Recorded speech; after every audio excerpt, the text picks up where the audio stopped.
up, everybody? This is Nightwing2303 from kicksoncourt.com. Today we have a performance review on the Nike Zoom Hyperfuse 2013. So with that being said, let's go ahead and get right into it. Full-length herringbone is in place with the exception of the outrigger. However, the traction was phenomenal.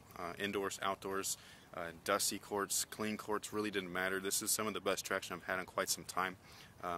I think it's just because of the rubber here. The rubber's kind of hard for whatever reason. It sticks really well to the floor. It doesn't give you that squeak that you're used to, but it bites down really well, so you're able to do basically anything you want to do without any hesitation whatsoever.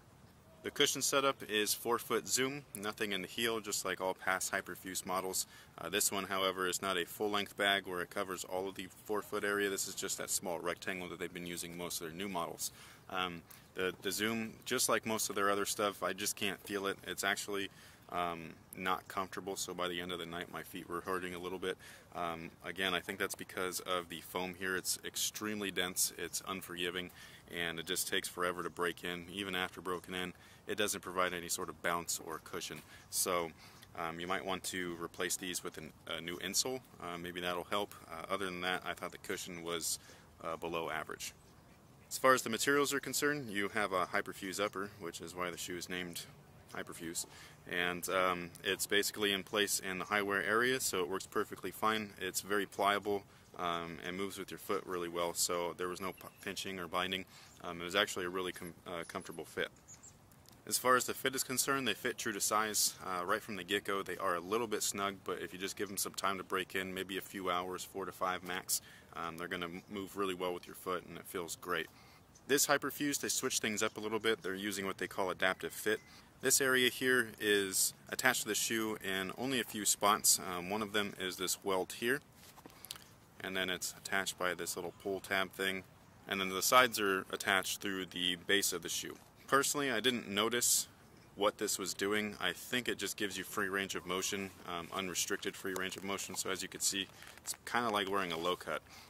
So when I was moving, I didn't feel any restrictiveness, which is great, and I'm assuming that's what this is for. But as far as specifically feeling anything different in this shoe than I have in previous models, I didn't really notice at all.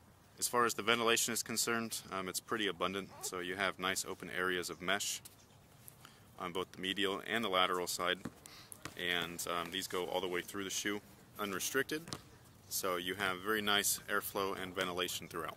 As far as support is concerned, most of the support's coming from that fit and the materials. I didn't notice any lack of support due to the detached collar here from the adaptive fit, and then this piece here, this darker blue wing, this actually gave nice lateral support, which is kind of interesting. No pain or anything like that, but it did give you some support, and as well as the outrigger. So as far as support goes, I say that it's pretty darn good. Alright guys, so that pretty much takes care of the performance review on the Nike Zoom Hyperfuse 2013. Overall, I really like the shoe and how they played. The only downside is that cushion. It basically sucks when you're comparing it to other Zoom units. So the only thing that I could really recommend is maybe swapping out the insole for something that actually has cushion in there. Other than that, I do think that the shoe is good. You can pretty much get these now over at most Nike basketball retailers. So with that being said, thank you guys for watching. Thanks for all your support, and until next time, guys. Ladies and gentlemen, second thoughts on the beat. Big up to Lace Cadence. Been looking out for this one, man. I love hip-hop music. I just hate the ego. The politics that follow it, getting caught in it.